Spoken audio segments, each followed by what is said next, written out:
The worrisome element of it is that they appeared to be targeting Jewish interests here in the UK. The Iranians have done this before elsewhere. They've attacked Jewish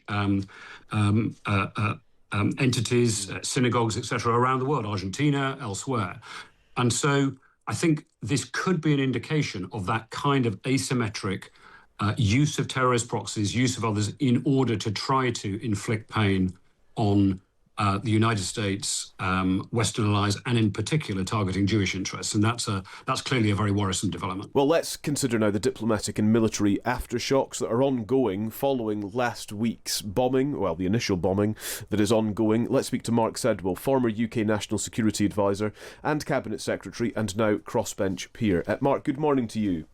Good morning, Calum. It's good to speak to you. Thank you so much for joining us. And so I wonder where we are a week on with this conflict and whether the UK response to it has felt in any way adequate to you. Well, that's a big set of questions. Just linking to your previous item, by the way, one of the striking things about the American action is that they hadn't restocked their strategic petroleum reserve, which they use as a buffer essentially to manage volatility in the oil market when there is disruption before launching this campaign, which suggests that it wasn't quite as well planned as perhaps they have been suggesting, and perhaps potentially more opportunistic. I think one of the key points is that we don't really yet know what President Trump's war aims are, campaign aims are. We're getting lots of different signals out of Washington. There has been talk of regime change, but they don't really have enough forces there to achieve that in a country like Iran, where the regime is so dug in.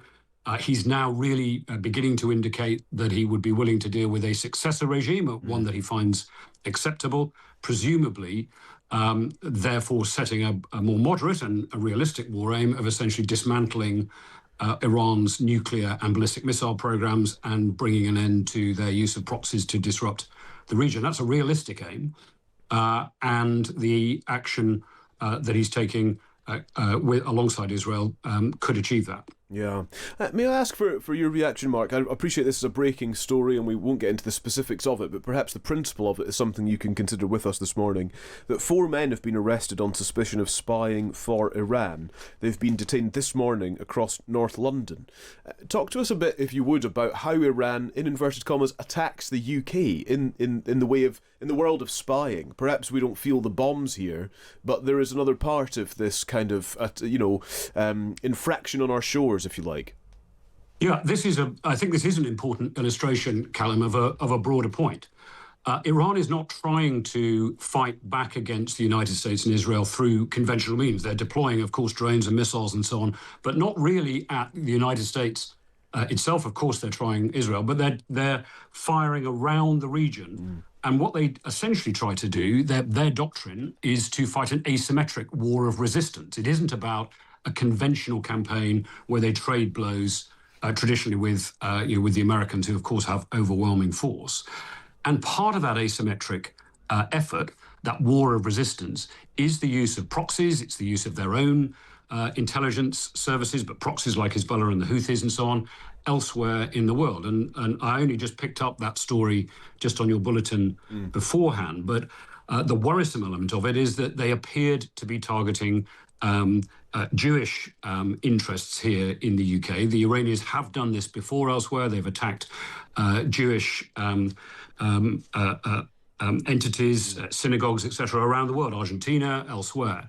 And so I think this could be an indication of that kind of asymmetric use of terrorist proxies, use of others in order to try to inflict pain on the United States, Western allies, and in particular targeting Jewish interests. And that's clearly a very worrisome development. Yeah. The word asymmetric stands out to me there, because I'm now considering the US approach in all of this, who have, want their allies to join in this what's been referred to as a war of choice, which has, as you've alluded to, sort of unclear aims, an uncertain chance of success. They want everyone else to kind of just be a part of this. We've been discussing difficulties and disruptions to things like energy prices. Of course, we know about shipping issues.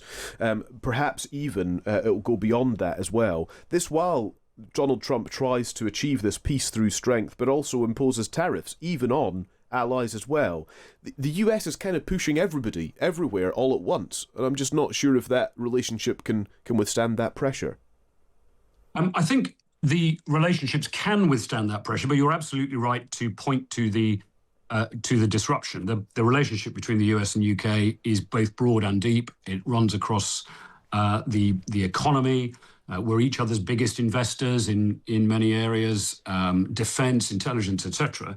Now, of course, the impact of a particular president, the personal relationship between the president and the prime minister, these are important, but they aren't the only element of the relationship. And you're right. This president does seem to want to push out on all fronts at the same time and apply leverage, essentially saying that allies who don't really give them the support they need may face higher tariffs. It's not a great way of running an alliance, and I think the Americans will come to regret that. Yeah, that's interesting as well. That relationship point between the President and the Prime Minister, let me just run through, and at the risk of sounding like Craig David here, but on Monday, President Trump said he was disappointed in Keir Starmer. On Tuesday, he said the special relationship is not what it used to be. On Wednesday, he said Prime Minister Starmer is not Winston Churchill. On Thursday, it was reported that he called him a loser.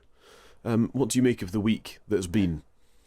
Well, I think, as the Prime Minister himself observed, I think one has to be very careful about not following every statement that President Trump makes, because he does throw an awful lot of rhetoric around, and it's definitely wise not to be drawn into a slanging match with him, because he then just doubles down on it. But he is clearly frustrated with the British position, in particular the position over the use of bases. We've heard that from other Americans, and indeed Americans outside the administration, even those who have reservations about the American military action, the unclear war aims, the other things we've been talking about within the Republican Party, for example. They are also disquieted by being lectured, as they see it, about international law and about the Brits not being alongside them by allowing the use of their bases. So there is some substance to this, as well as the sort of vagaries of Trumpian rhetoric. Yeah, just a final point for you, Mark. It's really fascinating speaking to you. It's about, I think, just to get at this tension that the government is facing between this kind of, this desire to abide by international law versus the demands of national security. And I just wonder what your take is on how Starmer and how this Labour government is kind of framing that conversation. I think the fundamental point, Calum, is that decisions on national security are political. Yeah. They are not legal. They're decisions for ministers in the National Security Council, not legal decisions for lawyers.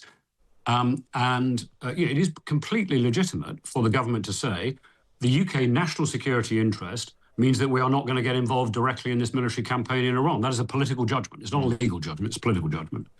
I think by talking about the legal side of this as though that were the reason they were taking the decision is actually somewhat misleading. It's fundamentally it's a political choice, and it's a political choice. Of course, military action has to be lawful, but it's a political choice about whether we allow the use of our bases. We took action with the Americans and French back in 2018 against Syria's chemical weapons program. That was lawful, but it was fundamentally a political choice by ministers that was in the national security interest of the UK. And that's the lens, in my view, through which we should be both seeing this and also explaining it to the public. That's very helpful. Mark Sedwill, thank you very much. Thanks for joining us. Thanks, Calum. Mark is sorry, Kate. I was just going to say Mark is a former UK National Security Advisor and Cabinet Secretary. Well, let's bring you up to date now on the breaking news we brought you a few moments ago. Let's read you the press release from the Met Police. 4 people have been arrested as part of a counter-terrorism policing investigation into suspected National Security Act offences.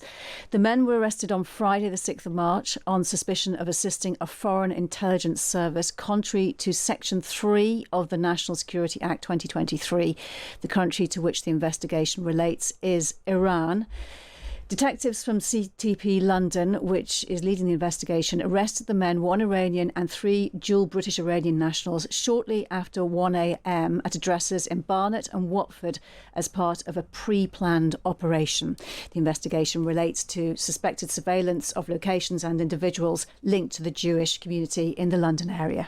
We'll keep an eye on that for you, of course, but it adds an extra dimension to our conversation today, which I suppose, under the umbrella of what we were just discussing with Mark Sedwill, can be described. We have to consider the security of the UK.